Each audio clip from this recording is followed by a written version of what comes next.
Before we start the program, I want to make sure everyone understands that we often talk about OSHA and EPA citations, along with some other regulatory actions from other agencies, legal cases, and criminal activity. Everyone is innocent until proven guilty in a court of law. Proposed fines are exactly that, and they are often litigated, reduced, or vacated. We use available public records, news accounts, and press releases. We cannot warranty or guarantee the details of any of the stories we share, since we are not directly involved with these stories, at least not most of the time. Enjoy the show.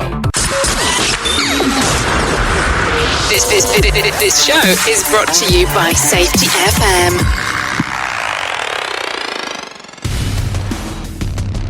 And from the border of liberty and prosperity in the highway to the north, this is Safety Wars for Monday, September 9th, 2024. We're here a couple minutes early. Sorry about that. Car trouble. Dropping it off with the boss. Hope everybody had a safe weekend. Tell you what, around this time of year, we always hear all these back to school type things out there. You need to go out there and watch out for children doing this, and watch out for children playing in the street, and watch out for you hear all this stuff, and it's like unbelievable, that we still have to hear about this stuff, where people wouldn't have more awareness. People, they get wrapped up in what they're doing, and there's human error, like we always talk about, and everything else out there. So this past weekend in an area that I'm very familiar with, Salem County, there were two people killed on going out for a bike ride. I used to bike ride in Salem County all the time. It's a story for another day. Then today we had a little child run over by a car one town over in Ramapo, and it's a horrible, horrible thing. So what are we talking about tonight? This is Disaster Preparedness Month. So on our last broadcast, we talked about what? We talked about medical type stuff. Now talk about what you know. That is what I always hear. So, by the way, before we go any further, right, we have the one promo here that we always play. So here you go. OSHA recordables, catastrophic losses, environmental disasters. You want answers? So do I. This is Jim Posel with Safety Wars. That's my daddy. And I usually come in and say, yes, Jessica, I am your father. As a play on the old Star Wars Empire Strikes Back line. Well, we received some bad news on the way home this afternoon from one of my projects, James Earl Jones, an inspiration to anybody with a speech impediment, especially you stutterers, who played numerous roles. Right. Many, he was in Field of Dreams with Kevin Costner. He was the Darth Vader. For almost all the movies, I think, all 8 movies there. The last one, he was just not able to do it, is my understanding, if I'm recalling that correctly. He passed away in New York City today. I believe it was that New York City. Rest in peace. And I tell you what, his life story was actually pretty interesting with that, where he was born with a severe stutter. And his teacher, one of his teachers in school, so the story goes, obviously a teacher in school, but anyway, he had to read something. It was for a part they were doing a play, and everybody was shocked that with reading he was good, speaking conversationally not so good. And as someone with a speech issue, I tell you what, it was him being able to overcome that was important, because you have representation there of people who with that type of speech impediment. For me, it was Stacy Keach, and it's important not so much for the person who has that problem all the time, but it's very important for the parents of that person to see that there's hope. And I did not realize that until my wife and I were having lunch or dinner, I forget which one it was, at a restaurant that we were frequently at when we first met and when we first got married in White Plains, New York. And we were having some type of celebration. I don't know what exactly it was. And what waitress comes up to me and says, "You don't know how much it means to me for you to be there." I said, well, I'm like, okay. She says, "My son was born with a cleft lip, cleft palate, and he just born a couple of months ago, and now I have hope." Right? And that's what we're here about is, giving each other hope, supporting each other. Now, in that safety war especially, I got into a conversation with one of the friends of the program here today. He didn't say I can mention his name, but one of the friends of the program, and he had said to me, "Everyone's burned out." I said, "Yeah, I know what that is. Be burned out." And we're all, okay, not working. That's fine. Now, we're all burned out here because we're seeing the same problems over and over and over and over again with all these job sites. I said, well, this is what part of what we're doing here is trying to support each other on this program and as a resource and everything else. So just wanted to share that. Rest in peace, James Earl Jones. Now, FEMA, right, has this thing, Disaster Preparedness Month. Every program, we're going to try to do something on disaster preparedness. We're going to talk about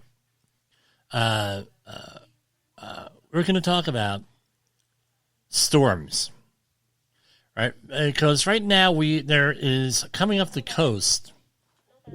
Darn phone.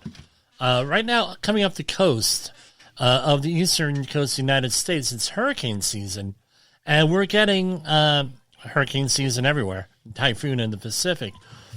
We're having a lot of stuff come up here, storms, and there was from the last storm. There's still people who are friends on social media that still have no power. They have no utilities.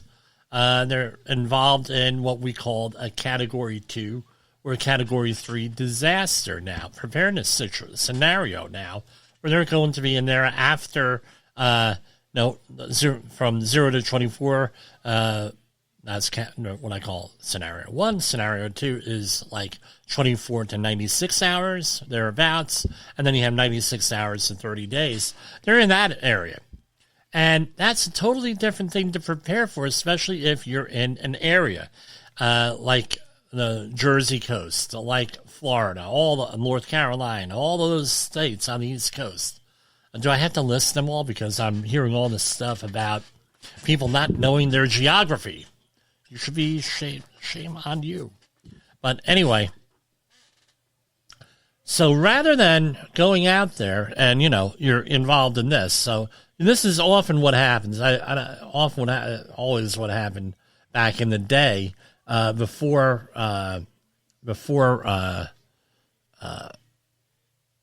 Superstorm Sandy in this area, and now we're getting back to pre-Superstorm Sandy mentality, right? So we have a situation. Oh no, a storm is coming. A storm is brewing. It's coming up. It's coming to get us. Oh, now everybody run out. And what do you get? Whether it's a winter storm, snow, hurricane, what have you, it's coming up. It's coming to get you. And you're going to run out to the store. What are you going to get? You get this strange urge to go and make French toast because you're getting milk. You're getting eggs. You're getting vanilla extract. That's the secret. Vanilla or almond extract. And you're getting bread. White bread.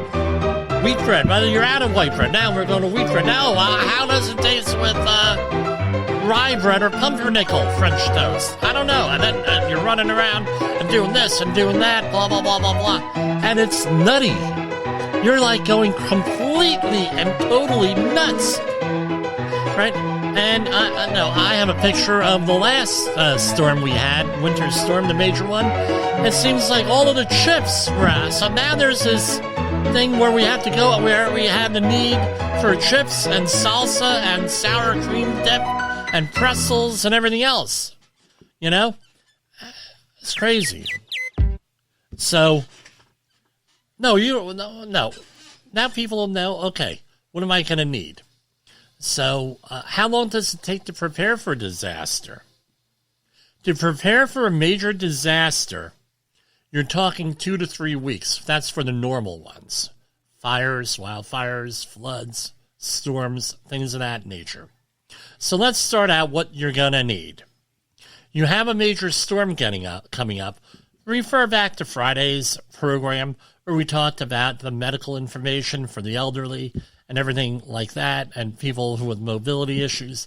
That is who you have, the person who's the least mobile in your household, or who you are responsible for, is what you need to prepare for.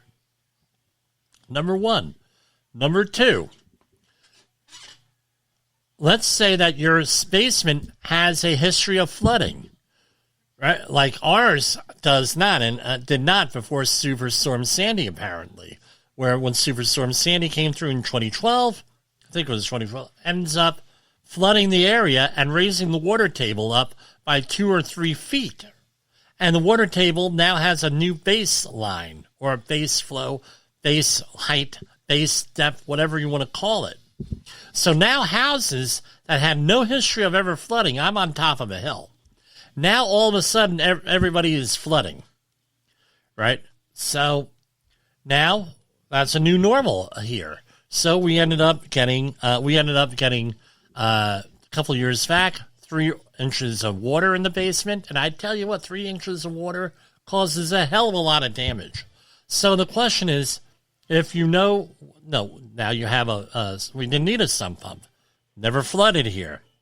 Well, guess what? Now we have 2 sump pumps, and we have, we have all the methods and means of clearing out a flood here, but we will never get higher than 3 inches here with the way the basement's designed.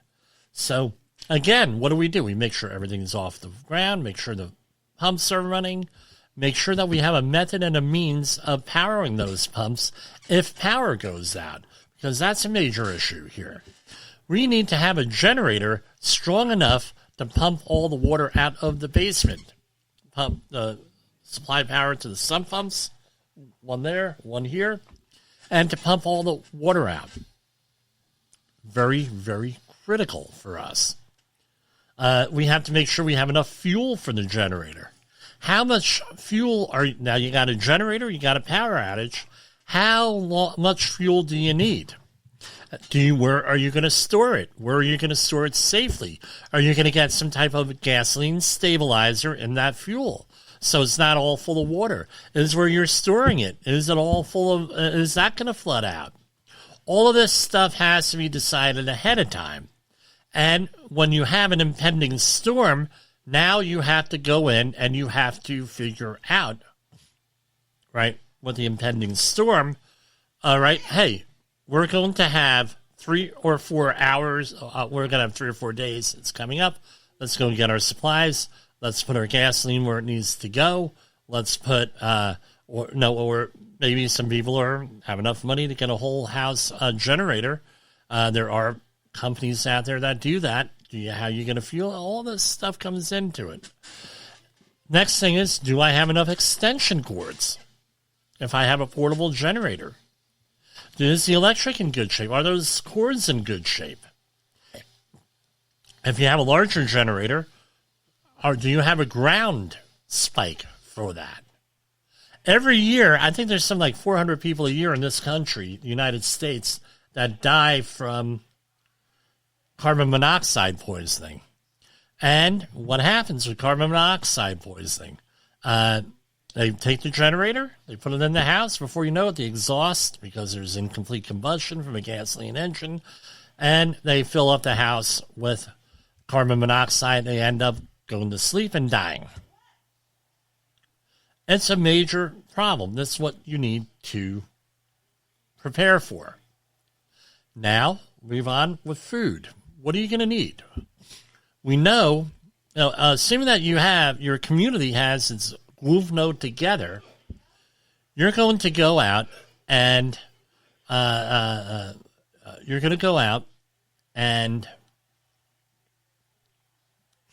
have 96 hours of food available. Why is this important?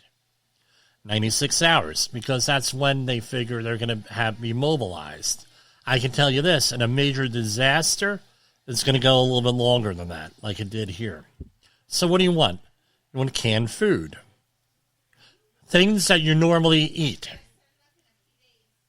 Not stuff that is experimental. You want to make sure it tastes good.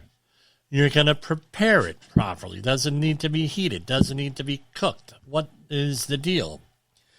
So usually, and again, there's no guarantee here, a refrigerator, after it loses power, often I always hear that will last between 12 and 24 hours, will remain cold, and same thing with a freezer. Now, guess what? Now you have to have discipline, especially if usually the preppers out there have discipline. Not so much the people, that they have in their other people in their household. Toddlers. Now, keep the refrigerator closed. They keep on wanting to keep the refrigerator closed. They keep wanting to open up. Keep the refrigerator closed. Not going to work. So what do? Got to have discipline on that. Open it up only as necessary. Now, as far as the gas lines are concerned, usually they tell us as long as there's not a rupture, and in a storm there may be a rupture if you have natural gas lines coming into the house, usually 2 to 3 days is what they're saying. I wouldn't try it out. I would find out a method of food, whether you're going to have heating up food, whether it's going to be a propane grill with a portable propane tank. Is it going to be an electric thing? Do we have some type of barbecue? Do we have a campfire? Do we have a fire pit? Right? How is this? Don't forget, if you have canned food, that those electric can openers aren't going to work so well. Go back. How much fuel? You got to calculate, do a dry run, so to speak, and calculate what you're going to need. Find out for the generator. Again, with that. Now, let's say that you're dealing with weather extremes. You're in the middle of winter. You're in the middle of summer. Summer, a little bit easy to manage in a disaster. You just got to find a way to staying cool. In the wintertime, how do you stay warm, especially if you don't have a fireplace in the house? Wood-burning stove. Things of that nature, right? Or yes, they do make wood-burning boilers, but you need a permit for that, and everything else. Now you have to worry about pipes freezing. How are you going to mitigate that? Maybe, and I'm peer-to-peer here. Maybe you need to look at how are we going to heat up those pipes? How are we going to keep them from freezing? Because what happens is, yeah, okay, we're good. It's cold, but now we're going to have freezing pipes, and now we're going to have a flood. I've been in many situations like that over the years, not with me personally, but I've had to respond to emergencies like that with freezing pipes. All right, let's go to commercial break. Let me catch a breath, get something to drink here, and I will be right back. You are listening to Safety Wars. Tomorrow's Safety Today. I'm sure you've heard the news. Safety training is evolving, and you should be too. Outdated safety training isn't just boring, it's dangerous. If your safety trainer is still preaching a warped version of behavior-based safety from 25 years ago, it's time for a change. Imagine safety training that actually addresses the hazards unique to your workplace. No more generic, one-size-fits-all solutions. The Safety Wars team at safetywars.com is here to revolutionize how you approach safety, with customized training that's relevant, engaging, and effective. Contact Jim Polzel at 845-269-5772. Remember, if you're receiving this message, you are the solution to unsafe workplaces. Say goodbye to outdated safety training and hello to a safer, more productive environment. Visit safetywars.com now. In a world where danger I'm sure you've lurks heard in every them. corner, one man stands as a beacon of hope. Jim Posel, a veteran safety expert with over 3 decades of experience, now bringing his knowledge to you with Safety Wars. Engaging, informative, and always relevant. That's Safety Wars. Join the safety revolution with Safety Wars, available on Spotify, Apple Podcasts, YouTube, and wherever you get your podcasts and videos. All right, so here we are back. Hold on. Let's...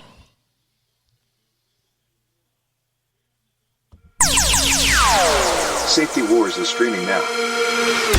SafetyFM.com. From the front lines of the safety war, it's Safety Wars, with your host, Jim Posel on Safety FM. Get ready to face the harsh reality.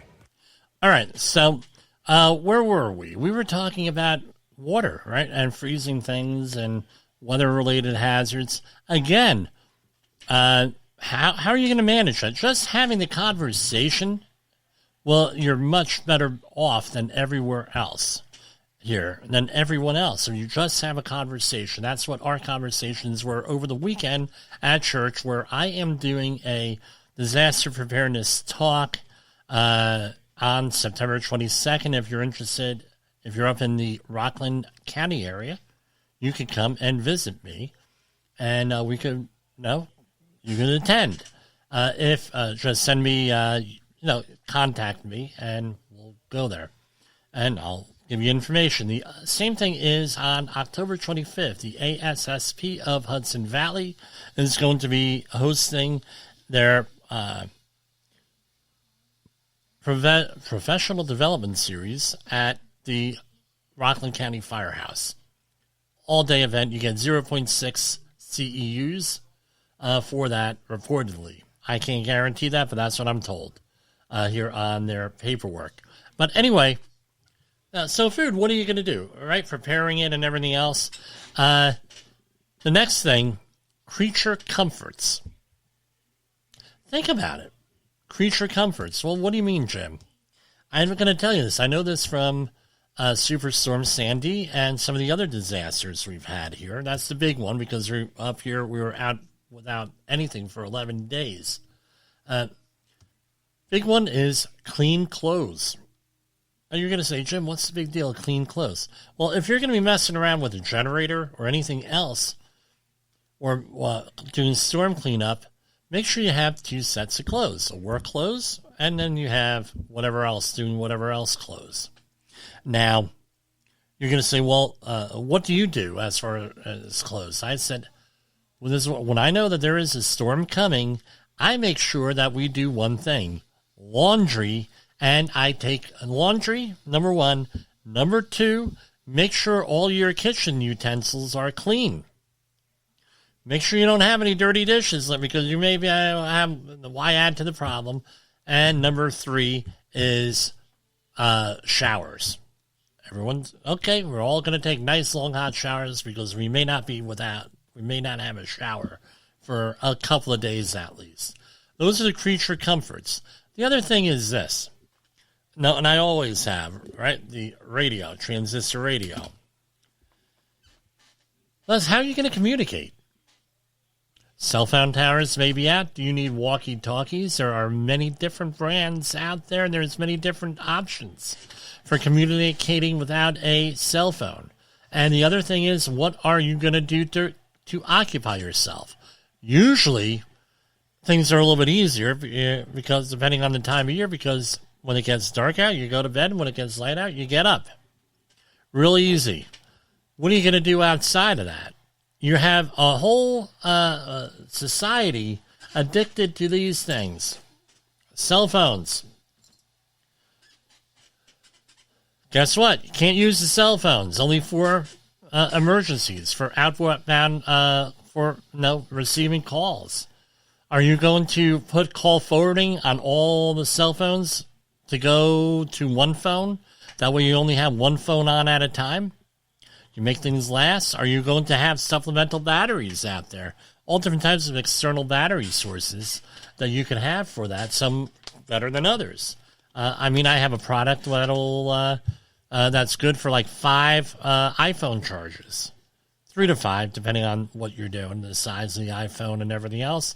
I have another battery that's good for like 30 cell phone charges. No, 30, 40. Also supplies power for everything else. How about your batteries for these transistor radios? Solar panels, right? Got solar panels. And these things here, LED lights. I got studio lights here that are LED. Those are all part of our plan because they use the least amount of power when we do have the generators. That's where the LEDs come in handy. And before that, the CF compact fluorescent bulbs, right?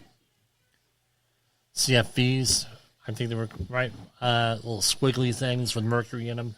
No, they're great. Well, less mercury towards the end, but I get when they stop, But anyway. All of these things have to be thought of ahead of time. What are you going to, because I tell you what, people are going to go stir crazy. It used to be with the cigarettes, right? You'd always hear people, growing up, we had in the Cold War, the cigarettes would become a commodity. And right now, nobody smokes. Very, very, a lot fewer people, especially in the Northeast, smoke. Still get people smoking, but not like it used to be. Well, now, I predict the new thing is going to be cell phones. Everyone's without a cell phone. Now what the hell do you do? Right now, I am converting all my my family member, one of my family members, he wants all of his CDs converted over to MP3 files for putting them on an MP3 player. He doesn't want a smartphone, so everything is going on to an MP3 player for him. That's, that's so that's another thing that we're doing here. How you can entertain art, books, games. Again, that's the psychological problem that people are going to have. We went about a month ago here with where we had a internet outage here in town. People were freaking going nuts. I had to hear from families, Jimmy, we were just looking at each other for hours and hours and hours. We didn't know what to do. There's one of our listeners out there, right, who, during the pandemic, she got out her Christmas card list, and she wrote everybody Christmas cards and greeting cards. That was her way of, Leslie is her name. That was her way of finding something to do, right, during the pandemic, right, to keep her mind going. Not only she got tired of reading, she got tired of watching TV. We'll comment on that after this. Got tired of watching TV, and, she had to find something to occupy her time. She started writing out letters and greeting cards and things of that nature. And, again, what do? I would hope on a certain level that you go out and you help your community and help those less fortunate.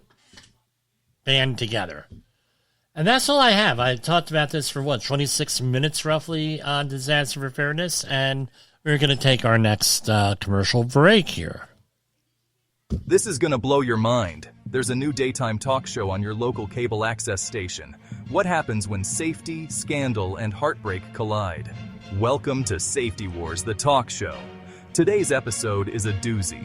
Imagine confronting your unsafe supervisor who just happens to be your ex-wife's new hubby. Talk about a powder keg. But wait, there's more. We've got an exclusive interview with a corporate exec who's taken out life insurance policies on his riskiest workers, hoping to cash in on a deadly mishap. Yup, you heard that right. It's a real-life plot twist you can't make up. Tune in as Jim Posel, CSP, our very own Jerry Springer of Safety, dives deep into this explosive confrontation. Sparks will fly and secrets will be exposed. Catch the full episode on Safety Wars on YouTube and your favorite podcast platform. Don't miss out on the drama that could save your life. Like and share now, and stay safe, folks.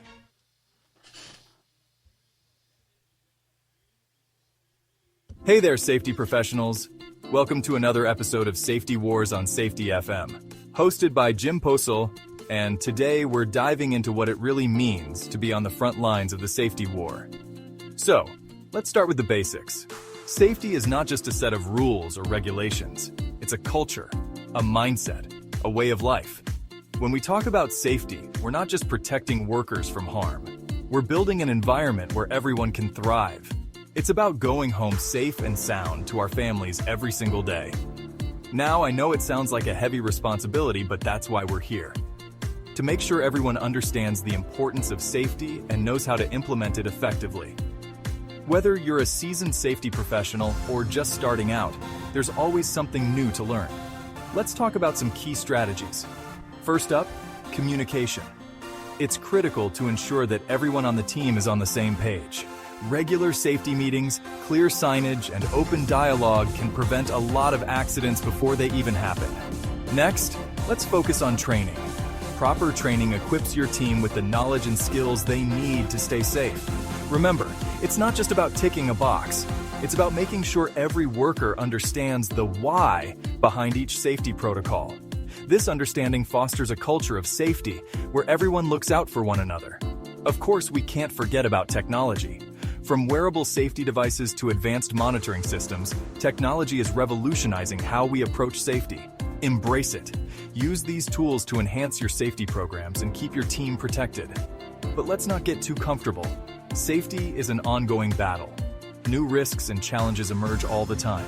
Stay vigilant, stay informed, and never stop striving for a safer workplace. So, what's the takeaway? Safety is everyone's responsibility. It's about creating a culture where safety is ingrained in everything we do. As safety professionals, it's our job to lead by example and inspire our teams to commit to a safer future. Thanks for tuning into Safety Wars on Safety FM. Stay safe out there, and remember, every day is a new opportunity to make a difference. Catch you on the next episode.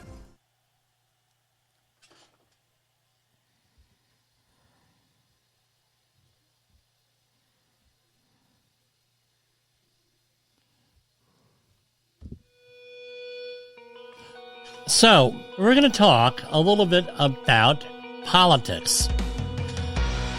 Like, well, Jim, it's not a political program. I think at this point, it's, at least in my world, it's becoming very interesting here, politics, with everything. By the way, all of the new music here is all royalty free, so don't go supporting me here. Right? We only use royalty free music. And what the issue here is this. What are we talking about? Well, we're getting very close. People are starting to lose their minds.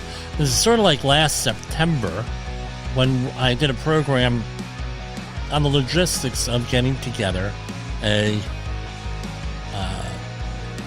political campaign. That reminds me, I got to send that program out to some people who are asking for it, or link to it.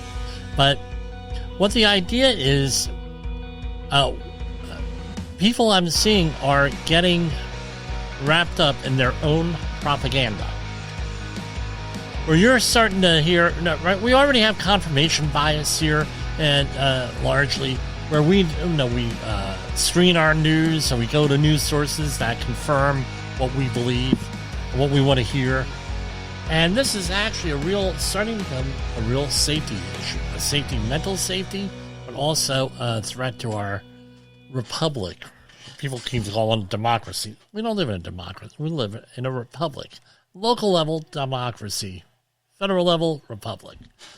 And it's becoming, as I see it, a real threat, because this is what is causing a lot of the division in this country is this. Right? Well, we were always told, Gen Xers, not so much baby boomers, because they were involved in the Cultural Revolution of their own. But the Gen Xers, hey, learn about other people. Learn about what they're doing. I continue to hear that. So I'm willing to hear the other side, and maybe I will change my mind. That's wishful thinking on my part, if I think that's going to be with most other people.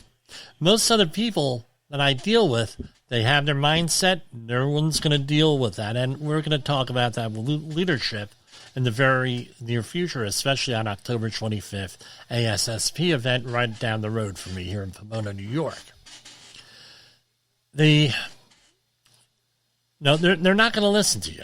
It's basically, so they get more and more ingrained in what they hear because now they're getting more and more their facts. And it is not a left or right wing thing, it's a both thing. And it's starting to have a problem because people are getting to the point where they're not listening to reason. I think that is what we're fighting for here is reason here, where you have just going crazy here.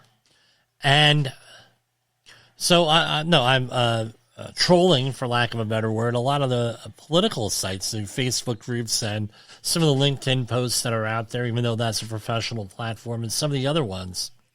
And you get from both sides, oh, well, Mr. Trump could never tell the lie and could never do this, blah, blah, blah, blah, blah. And Kamala Harris, boy, is she a liar, and she lies on this, and this. And then you go to the other side. Well, Kamala Harris can't tell a lie. She's a fountain of truth, and she'll never tell a lie. And that other guy tells only lies. Where in reality, where's the truth lie here? Somewhere in the middle here, and you got to make your own choices based on what your own values are, where you want to go to. Try not to let other people influence you. One of the things with COVID, what happened here was people sat down and they said, what the bleep am I doing? Why am I doing this? My life stinks. Can't I reinvent myself?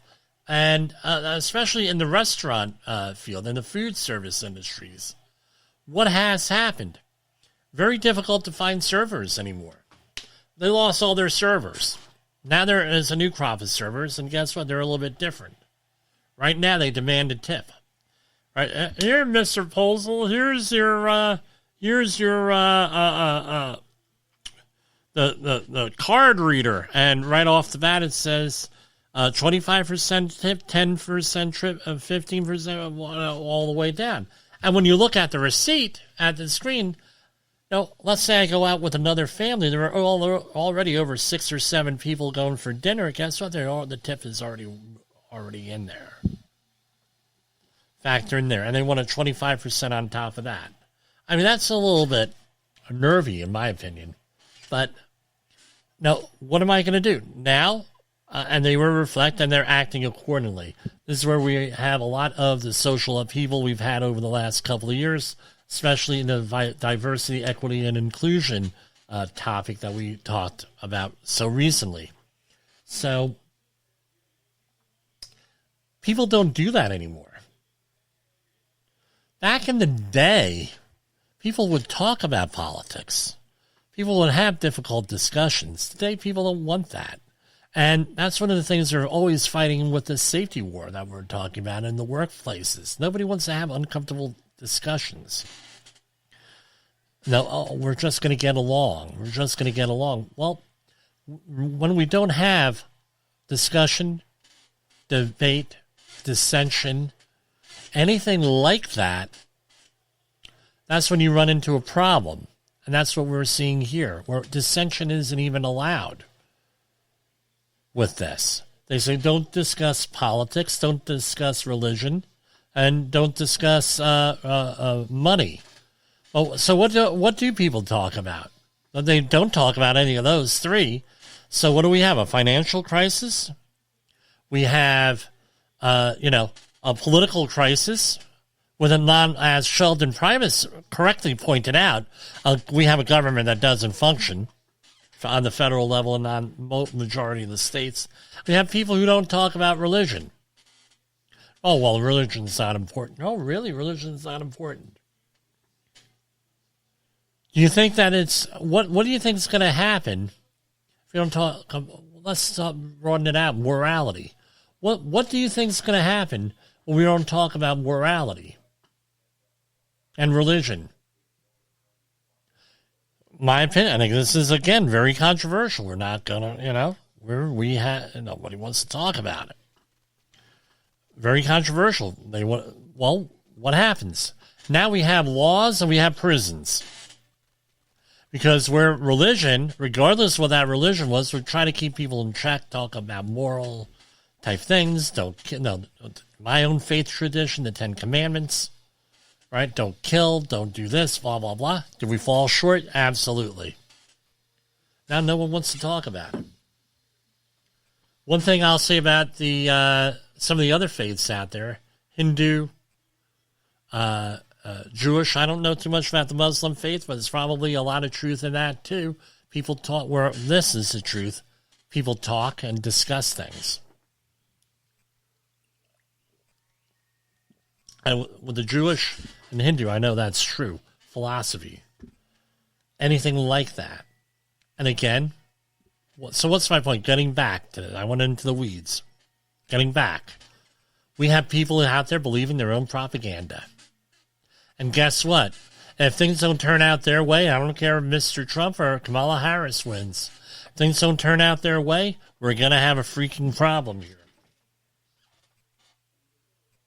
All right? Oh, and by the way, I'm on both mailing lists for the Democrats and Republicans, so I know what I talk about, what I speak about.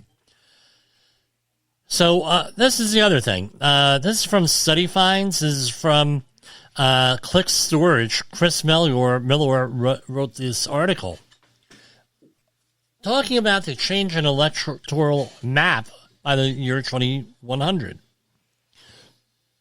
Well, 2024 being an election year, plenty of people are sizing up each state in America based on its impact on the Electoral College. Remember, if you're not from this country, we vote for electors. And, probably should post the other program from last year. Since the population of each state helps to determine this number, it really does matter when people say they're moving to a red or blue state. With that in mind, a new study finds that the United States could see some major voting changes. So the company Click Storage, they rent storage units.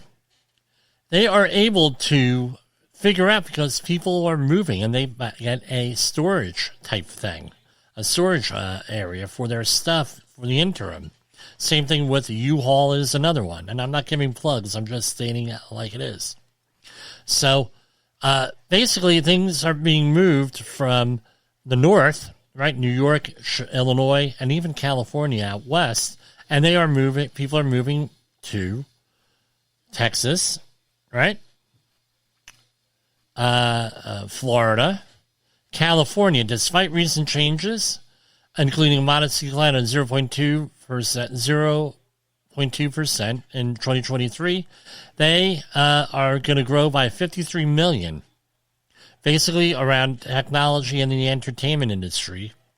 That surprises the hell out of me. North Carolina doesn't surprise me. Everybody here has started leaving here in the mid-90s and moving down to the Carolinas. A couple of friends of the program did that. Here, Tom and another person, Dawn, right, here, moved down there. Friends of the program. Mirroring North Carolina's trajectory, Georgia is set to double its population to 23,681,000 by 2100, given what it's going to be. Even here in New York, right, probably due to the migrants over here that we're having the influx of, by 2100, everything's going to grow. So what are the top 10 states? Texas, Florida, California, North Carolina, Georgia, top 5. New York is going to be another hub. Washington State is going to almost triple its population here. Arizona, more than double.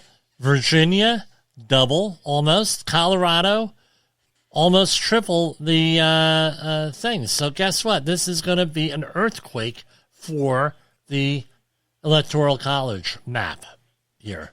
So, so what does this come down to? This is going to, unless things change, this is where all of the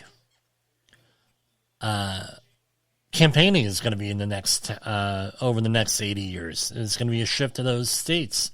The other thing is, as our real estate looks like it's going to be more valuable. Okay, what else do we have here?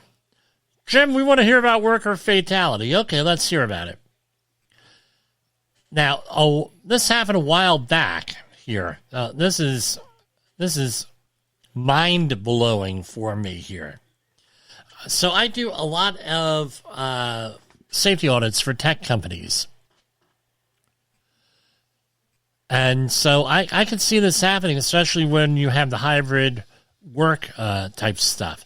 So where you don't know who's going to be in the office from day to day.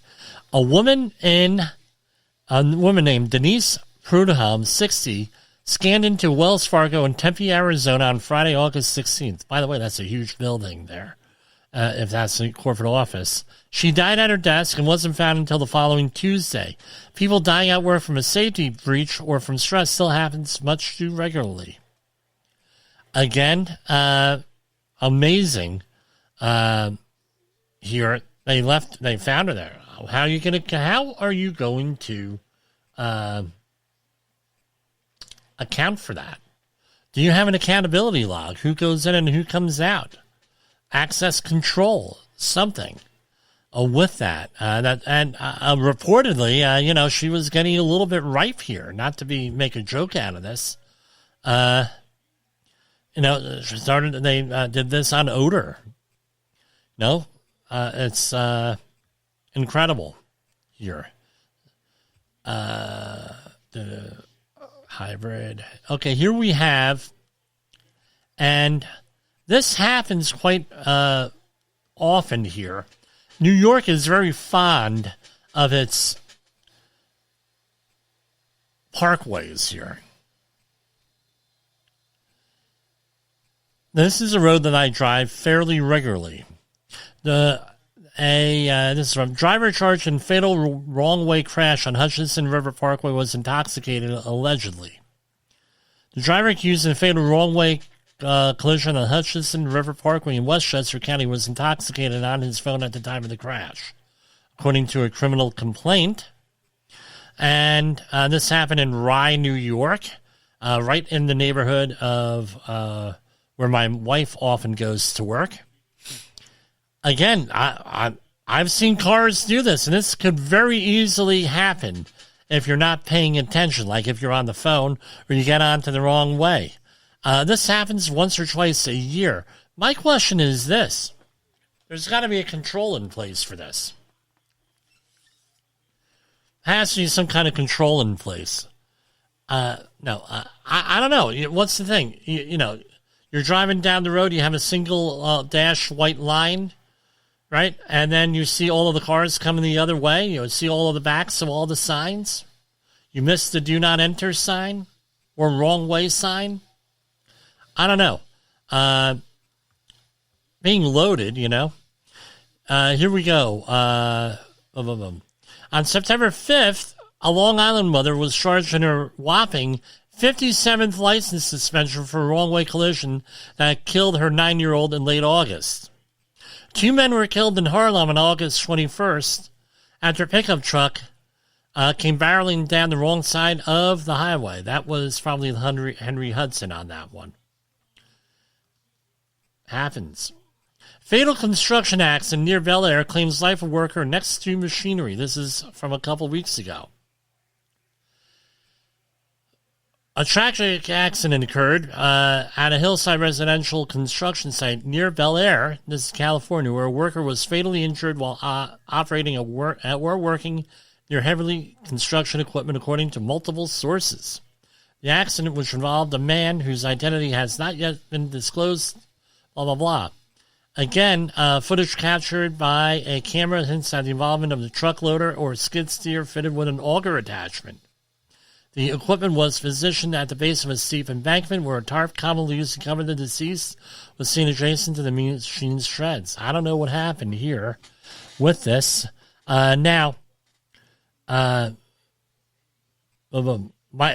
slid down the hill. I don't know. There was really no update to this here with this. But I tell you what, those auger attachments on a skid steer, very dangerous. I saw a video of one time where someone was standing on silt fencing or on a fabric membrane for like what's it called? garden, right? A garden bed. So the weeds don't come up. He decided it was all covered by like 6 inches of dirt. What happened? They're working with the auger, and it sucks the guy into the auger and kills him. All caught on closed circuit TV back in the day. Okay.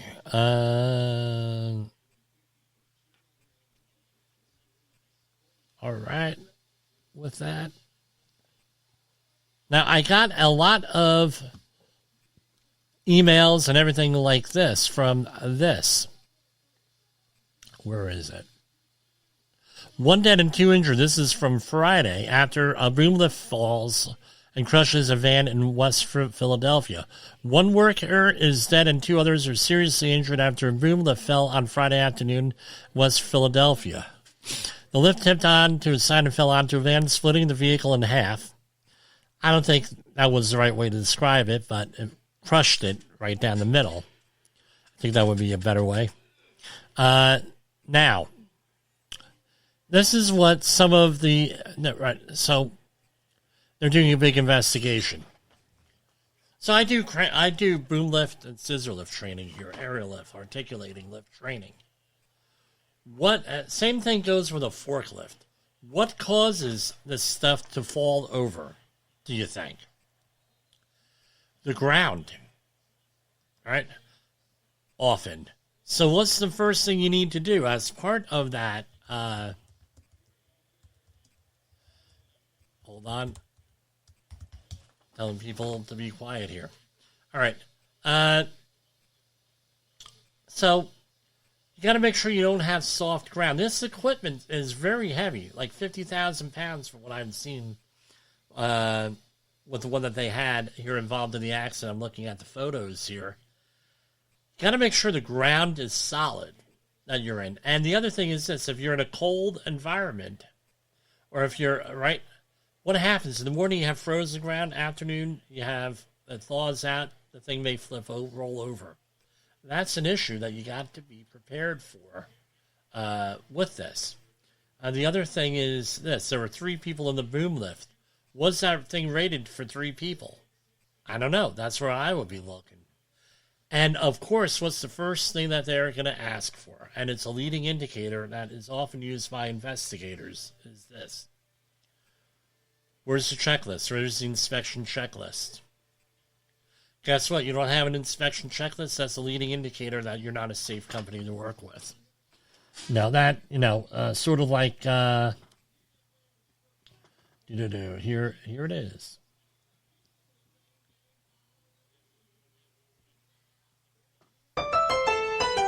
Right? You're wondering, no, they look at you like you're crazy on these jobs. No, you got to make sure you have a checklist for that. Who says? Well, it doesn't specifically say in the OSHA regulation, but you got to prove that you did an inspection. Only way you can do that is in writing or on video now, right? You can use the smartphone. They do have some good things. The other thing is this. Go through the checklist. Next thing they're going to ask for is training. Where do they get the training? Next thing they're going to ask for is if you're on the street, was that barricaded off, either with a hard barricade or cones? A truck. Do you have a crash truck? Most companies that operate these things on the street have some kind of a crash truck. Is it overloaded? What was the wind speed on this? Did they defeat any of the safety devices in there that made this thing go higher or lower, and what's the age of this?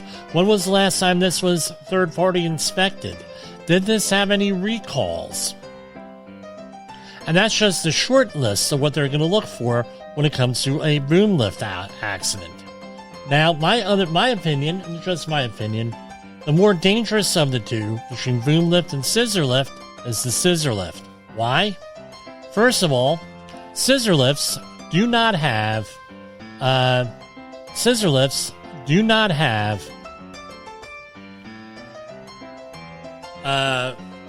mandatory tie-off. Certain sites have mandatory tie-offs, but not all sites have mandatory tie-offs here. So what happens? What happens is what happens is people don't tie off. People think they can start climbing on, to get extra reach. They start climbing on railings, and they end up falling out. Been on a couple of accidents where that happened. So, what I'm going to tell you folks is this. Make sure you have your stuff together all the time with this stuff. Alright? And that's what I'm going to tell you. Alright?